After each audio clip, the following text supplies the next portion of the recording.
اختار حياته. أنا فرحت قلت يلا قبل ما أنام بده بحاله شو بده يعمل صار كبير. Wait, what? What is this? Nicola's mum welcoming Meisha into the family with open arms? Surely not. After all of Nicola's jibber-jabber about how his family would never accept Meisha, it's pretty shocking to see that they don't just accept her, they really like her. No wonder Meisha seems flabbergasted. Is it possible that it's because it's not an issue with them, it's an issue with you? You have a lingering issue with me being a divorced woman. Bingo. I think Meisha's finally cottoned on. All that Nicola's done since she's arrived in Israel is make her feel unloved, make her feel guilty about her past, and gaslight her into feeling crazy for wanting to meet his family. It's so bizarre, especially considering how welcoming his family are. They don't care about her past. تقدر اليوم تكرر يعني متجوزة عند أولادي بس اليوم تقدريش تعملي شيء هو بقرر. Now, before we dive into all of this, let's rewind back to where we left them. So, in the last episode, Nicola was finally making introductions between his family and Meisha. But, ironically, after all his ranting about how his family wouldn't accept Meisha, he was the one that seemed to have the biggest problem. He sat there, super defensive, refusing to talk. He perched himself as far away from Meisha as possible, and then began arguing with her in front of his family. Not exactly a gentlemanly thing to do, but I can't say I'm surprised. We all know what we're dealing with at this point. A man-baby extraordinaire. Why do you feel tense? Because this is who I am, Meisha. Yeah, it's hard to disagree with him here. He is a super uptight person. Like, even a simple fishing trip had him highly strung out. So it's not exactly a shock that introducing Meisha to his family is such a stressful occasion for him. But the way that Nicola's handling this stress is leaving Meisha feeling very alarmed. I have no idea what's happening with Nicola right now. I'm sitting here in this room and feeling so incredibly uncomfortable. So when we join them in this episode, we pick back up where we left off. Nicola is behaving like a cat that's been dropped into a cold bath. He's screeching at Meisha. He's balled up into a corner and he's barely speaking. So much for introducing the love of your life to your family, Nicola. We're supposed to be having this big reveal to his family about who I am and our plans for the future. And all of a sudden, Nicola is completely chickening out. For a man who's surrounded by his nearest and dearest, all the people on this earth that love him the most, he sure is acting erratically. He's clearly out of his comfort zone. But he'd do well to remember that it's Meisha who should be the one who's most nervous here, especially considering all that Nicola's done to make her feel like she won't be welcomed by his family. But instead of offering any form of comfort or support, he's thrown her well and truly under the bus, and he's throwing daggers at her from the opposite end of the sofa like a scared little schoolgirl. He is far away from me on the couch. There's absolutely no emotion towards me. Is he ashamed to tell them that I am his girlfriend? Now, when Nicola's brother asks how the pair met, a pretty simple question, Nicola becomes uncharacteristically giddy, but he's not exactly jumping up and down to share a cute story. Instead, he uses this question as yet another opportunity to put Meisha down. It's like he sees himself as the dominant one in the relationship. He wants his family to understand that this is his dynamic. So he explains how Meisha made a Facebook post about God, naturally, and he took the opportunity to correct her. It says so much that his account of their very first interaction involves him remarking on her mistakes. She put a post about Jesus, and I was correcting her there. And then I added her to Facebook, and we start to speak. Now, Nicola is a very private person. If it's not about God and religion, then he doesn't want to get into a deep conversation about, well, anything.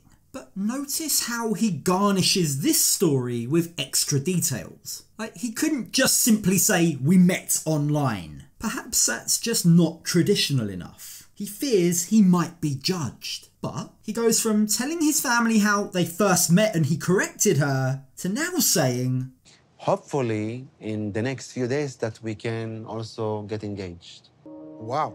Wow. Engaged? Yeah. Yeah, that's pretty shocking. Wow, indeed. He's gone from 0 to 100 real quick. Before he's even introduced her as his girlfriend, before his family have so much as seen him hold her hand or show any form of affection, well, he's announced that they're getting engaged. But he's forgotten a vital detail. He's forgotten he actually has to ask Meisha first. Either way, his family are clearly shocked by this revelation. But it's not the fact that he's getting married that's so shocking.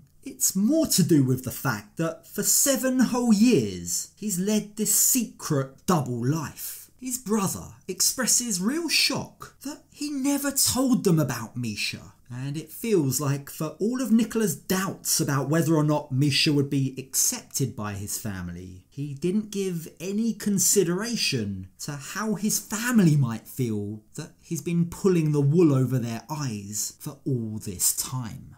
I hear about you, but I didn't think that there is any feeling because you never talk about it. Now, keep in mind that this whole conversation has been in English, but Nicola's mum can't speak English. So while everyone else is in a state of shock, his mum is still sat there just waiting to be brought up to speed. So how will she react that her son has been keeping his bride-to-be secret from her for 7 whole years?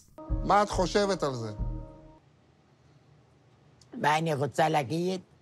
תגיד לאמא מבסוטית. She seems really happy for him, as any mother would be. But hold on a minute, let's not pop the champagne bottles just yet, because Nicola still has to break the news that Meisha is divorced and has kids. That's the news that he's been dreading telling them. So how do his family react when he actually spills the beans? And when she was young, she was married. She has 2 daughters. You were surprised Very surprised. that I will marry a divorce, right? Yes. Biggest shock that you don't take a virgin. This is so awkward. It's like watching a sex scene in a movie with your parents. How are they just casually talking about her virginity like that? I don't know, maybe it's a cultural thing. But while his brothers are a little taken back, they're fairly unfazed about the whole thing. They genuinely seem to have no issue with it at all. But since Nicola's been adamant that they're all going to struggle with this revelation,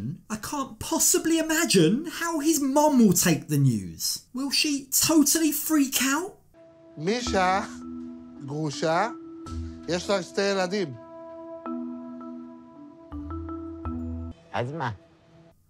I'm sorry, can you repeat that, please? Do you mean to say that after all these years of secrecy, of lying, of shaming Meisha, Nicola's mum couldn't care less about Meisha's past? I'm really starting to wonder why Nicola got this idea that his mum would be so prejudiced. Because right now, it seems like Nicola is the only one with all the judgment. His mum is nothing but a sweet, supportive woman. She don't care. She said that all the time, tell him, come on, get married. Yeah, his mum is over the moon. She can't believe his luck. He's managed to somehow bag a hot, intelligent lady. A lady who, for some unknown reason, wants to spend her life with him. If Nicola had just been honest with his mum, with his brothers, a long time ago, who knows where their relationship might have been by this point? Because all the fears, all the stories that Nicola told himself have turned out to be completely untrue. تقدر اليوم تقرر يعني متجوزة عند أولادي بس اليوم تقدريش تعملي شيء هو بقرر. It's a relief to hear that no one's judging Meisha. They can all see what a catch she is. In fact, if anything, his family are judging him. Forget the fact that she's not a virgin. Forget the fact that she has a past. It's his lies and all his secrecy that they have the bigger issue with. Not here to judge anyone. Amen. Nicola. I think that you need to be more open with your life. Now, this whole interaction hasn't gone unnoticed by Meisha. She's a very perceptive lady. Let's not forget, before she found God, she was a journalist. So she's here reading Nicola's body language. She's reviewing the things that he said. And she's well aware that the way that Nicola's portrayed his family is completely inaccurate. But why? Why is that? How did he get it so wrong? Well, maybe Nicola projected his own concerns onto his family. Maybe it's him that doesn't fully accept Meisha. It's making me really wonder why I had to fight so hard to make this moment happen in the first place. It kind of begs the question, Nicola, is it you that has the problem with me? Now, when we join them the next day, Nicola looks like he's got a spring in his step. He's a relieved man. He's happy. Everyone should be happy, right? Well, not quite. Because as they sit in a local restaurant, Meisha decides she needs to pull him up on his behaviour from yesterday. You just did not want to be there. Absolutely zero affection to me. It didn't even really feel like we even had a friendship, let alone a relationship. But in Nicola's mind, this conversation is over. This chapter should be closed. His family are happy. He's happy. Why is Meisha bringing this up? She should just roll over and get on with things. When Meisha attempts to bring up the aggression, his body language on the couch, he yet again attempts to dismiss her. No, Meisha, no. Okay, but... You understand it wrong, sweetheart. I just want to finish this drama, I will call it. Yeah, says the biggest drama queen of all time. Nicola, you were the one gossiping about your family's lack of understanding. You were the one belittling her. You were the one throwing dirty looks at her all afternoon. If this is a drama, Meisha is ready to take the stage and say goodbye, because she's not backing down. Is it possible that it's because it's not an issue with them, it's an issue with you? You have a lingering issue with me being a divorced woman. In true Nicola fashion, he shrugs off the question. He sort of grunts a response to Meisha, indicating that no, he doesn't have an issue. No? Nothing. Nothing, Meisha. And then, like a true master manipulator, he spins the question back round on her. He acts like a wounded puppy dog. He makes the issue about her lack of faith in him. It's better me that Meisha doubt me. She don't trust me because I don't give her emotion in my mom home. And that's a big problem. Yes, Nicola, but it's not only the fact that you refused her affection at your mum's house. It's more than that. It's the fact that you were actively rude to her. It's the fact that you got into an argument with her. You dismissed her in front of your family. You seemed embarrassed of her past. You were all too happy to throw her under the bus. And Meisha took note of all of it. She can see crystal clear who Nicola really is. And he's not the man she thought he was.